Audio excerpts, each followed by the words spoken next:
আজকে দোকান থেকে মশলা কিনে এনে বাসায় দোকানের মতো মুড়ি মাখা করে খেলাম। তো অনেক দিন হয়ে গেল দোকান থেকে মশলা কিনে এনে বাসায় মুড়ি মাখা করি না। তো আজকে ভাবলাম একটু মুড়ি মাখা করবো, তাই তোমাদেরকেও দেখাবো।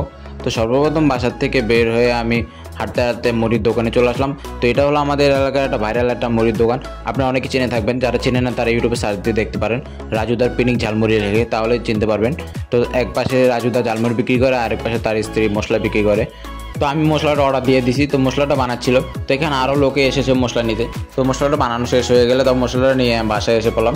তো বাসায় এসে একটা পাতিল নিয়ে তা পাতিলের ভিতরে মুড়িটা ঢেলে, তো মশলাটা গড়ালে কী হয়, মশলার ভিতরে আলাদা আর করে আর কিছু দিতে হয় না।